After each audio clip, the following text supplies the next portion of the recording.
अवधूत चिंतन श्री गुरुदेव दत्त श्री स्वामी समर्थ सर्वांना. बऱ्याच वेळेला आयुष्यामध्ये अशी काही परिस्थिती निर्माण होते की काही मोठे निर्णय आपल्याला घ्यावे लागतात आणि हे निर्णय घेण्यापूर्वी मनाची घालमेल चालू असते. एखादे काम करावे की नाही असा गोंधळ मनामध्ये निर्माण होतो आणि आपला जर निर्णय चुकला तर काय होईल, नुकसान होईल का फायदा होईल, अशा विविध शंका मनामध्ये उपस्थित होतात. मग अशा वेळेला आपण आपल्या घरातील लोक, आपले जवळचे मित्र, नातेवाईक यांना त्या प्रश्नाबद्दल उत्तर विचारत बसतो आणि प्रत्येकाचे वेगवेगळे उत्तर असले तर आपण आणखीनच गोंधळून जातो. आपण कोणाला आता काय विचारायचे असा मोठा प्रश्न आपल्यासमोर पडतो. त्यावर एकच उत्तर आहे, ते म्हणजे आपल्या महाराजांना म्हणजेच आपल्या स्वामींना त्याचं उत्तर विचारणे. आता एखाद्याला वाटेल की महाराज थोडेच बोलतात, थोडेच उत्तर देतात. तर हो, महाराज नक्कीच त्यांच्या भक्तांना उत्तरं देतात. महाराज त्यांच्या भक्तांना विविध संकेत देऊन योग्य मार्गदर्शन करत असतात. फक्त तुमचा महाराजांवर दृढ विश्वास असला पाहिजे. आता जर तुमच्याही आयुष्यामध्ये एखादा प्रसंग उद्भवला आहे आणि महाराजांकडून त्याचे उत्तर तुम्हाला अपेक्षित आहे, तर आजच्या व्हिडिओमध्ये आपण महाराजांना त्या प्रश्नाचे उत्तर कसे विचारू शकतो याबद्दलची मी आपल्याला माहिती देणार आहे.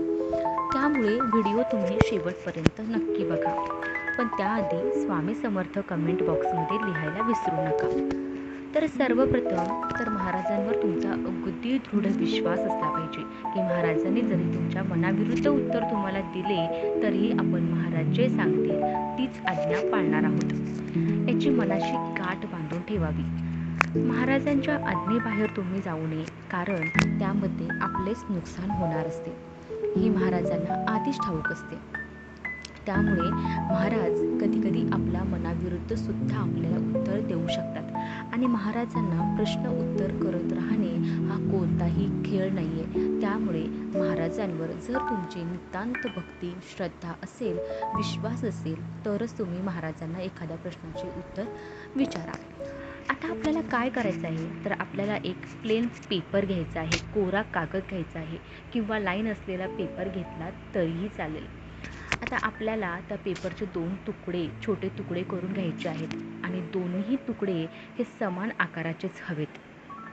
एक छोटा किंवा एक मोठा असा नसावा. आता आपल्याला एका कागदावर लाल पेनाने श्री स्वामी समर्थ असं लिहायचं आहे आणि त्याखाली आपल्याला आपल्या मनामध्ये एखादी इच्छा असेल आणि त्याचं उत्तर आपल्याला स्वामींकडून घ्यायचं आहे. उदाहरणार्थ समजा मला एखादं घर घ्यायचं आहे, तर मी हे काम करावे की नाही करावे असं आपल्याला महाराजांना विचारायचं आहे. तर त्यासाठी हो किंवा नाही असं तुम्ही लिहू शकता किंवा हे काम करावे का नाही करावे असंही लिहू शकता. तर एका चिठ्ठीवर आपल्याला सकारात्मक लिहायचं आहे आणि दुसऱ्या चिठ्ठीवर आपल्याला नाही, हे काम करू नये असं नकारात्मक लिहायचं आहे.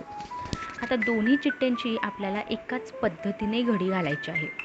आता दोन्ही चिठ्ठ्यांची समान पद्धतीने घडी घातल्यानंतर या दोन्ही चिठ्ठ्या आपल्याला हातात पकडायच्या आहेत आणि महाराजांसमोर बसायचं आहे. तर महाराजांना सर्वप्रथम नमस्कार करावा, मुजरा करावा आणि महाराजांना आपल्याला जे काही आपलं जे काम आहे ज्याच्याबद्दल आपल्याला मनामध्ये शंका निर्माण झाल्या आहेत की ते काम करावे की नाही करावे, तर त्याबद्दल महाराजांना आपल्याला सांगायचे आहे आणि महाराजांनी आपल्याला योग्य मार्गदर्शन करावे अशी त्यांना नम्र विनंती करायची आहे. आता हातामध्ये अशा दोन्ही चिठ्ठ्या पकडून आपल्याला त्या मिसळून घ्यायच्या आहेत. आता जर तुमच्याकडे महाराजांची विभूती असेल तर ती विभूती आपल्याला या दोन्ही चिठ्ठ्यांना लावून आपल्याला या दोन्हीही चिठ्ठ्या महाराजांच्या चरणाला स्पर्श करवायच्या आहेत आणि तुमच्याकडे जर एक मूर्ती असेल तर मूर्तीच्या चरणांना आपल्याला ही चिठ्ठी लावून घ्यायची आहे आणि नंतर या दोन्ही चिठ्ठ्या आपल्याला महाराजांसमोरच ठेवायच्या आहेत. आता यानंतर आपल्याला तिथेच महाराजांसमोर बसून एक माळी श्री स्वामी समर्थ मंत्राचा जप करायचा आहे. शक्य असेल तर 11 माळी जप केला तरीही चालेल. यानंतर महाराजांना परत एकदा नमस्कार करा, मुजरा करा आणि महाराजांना योग्य निर्णय देण्याची विनंती करा. आता यानंतर जर तुमच्या घरामध्ये एखादं लहान मूल असतील तर त्यांच्याकडून आपल्याला एखादी चिठ्ठी उचलून घ्यायची आहे आणि मग नंतर ती तुम्ही वाचू शकता. जर लहान मुलं नसतील तर एखाद्या दुसऱ्या व्यक्तीकडून तुम्ही चिठ्ठी उचलून घ्या, किंवा जर घरामध्ये कोणच नसेल तर अशा वेळेला तुम्ही डोळे बंद करून महाराजांचे नाव घेऊन त्यातली एखादी चिठ्ठी उचलून घ्यायची आहे. आता त्या चिठ्ठीमध्ये जे काही उत्तर येईल तीच महाराजांची आज्ञा समजावी, तोच महाराजांचा एक संकेत समजावा. आणि आपल्या मनामध्ये भलेही हो उत्तर असेल, आपली ही तीच अपेक्षा असते की महाराजांनी हो म्हणूनच उत्तर द्यावे, पण पुढे ते काम केल्याने, तो निर्णय घेतल्याने आपले काही नुकसानही होऊ शकते किंवा आपल्याला अडचणी येऊ शकतात, हे महाराजांना आधीच माहीत असते. त्यामुळे त्या क्षणाला जरी तुमच्या मनामध्ये हो उत्तर असेल आणि महाराज नकोसे म्हणत असतील तर तुम्ही मन खंबीर करा आणि महाराजांच्या मर्जीप्रमाणेच वागा.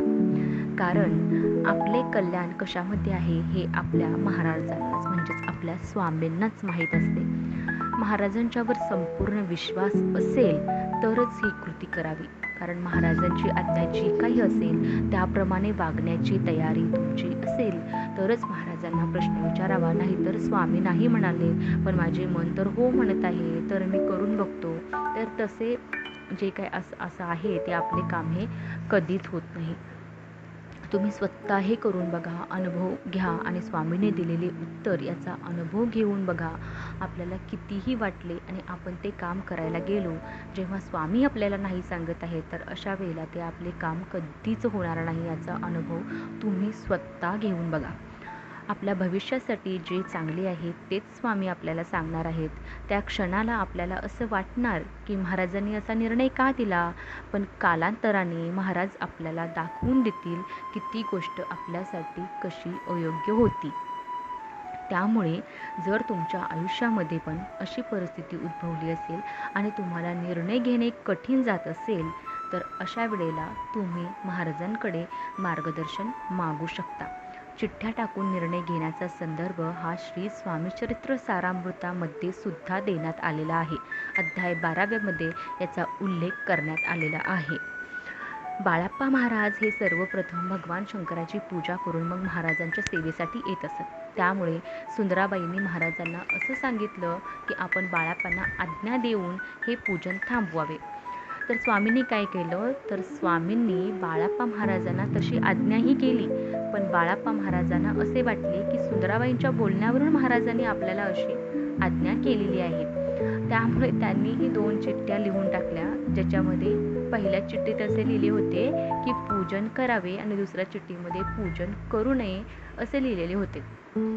आणि मग काय झालं, तर त्यांनी जी चिठ्ठी उचलली त्यामध्ये पूजन करू नये असे लिहिलेले होते. तेव्हा त्यांच्या मनाचा गोंधळ थांबला आणि महाराजांची आज्ञाच त्यांनी सत्य मांडली. तर आपले स्वामी हे त्रिगुणात्मक आहेत. त्रिदेवांचा वास हा आपल्या महाराजांच्या मध्ये आहे. त्यामुळे असेही बाळाप्पा महाराजांकडून भगवान शंकराचे स्वामी महाराजांच्या रूपामध्ये पूजन हे होणारच होते. त्यामुळे बाळाप्पा महाराजांनी सुद्धा चिठ्ठीमध्ये आलेल्या उत्तराप्रमाणे स्वामीच्या आज्ञेचे पालन केले होते. त्यामुळे मी परत एकदा सांगते की जर महाराजांवर तुमचा संपूर्ण विश्वास असेल आणि महाराजांची आज्ञा तुम्ही पाळणार असाल तरच आपल्याला महाराजांना उत्तरे विचारायची आहे. बघा, अनुभव घेऊन बघा.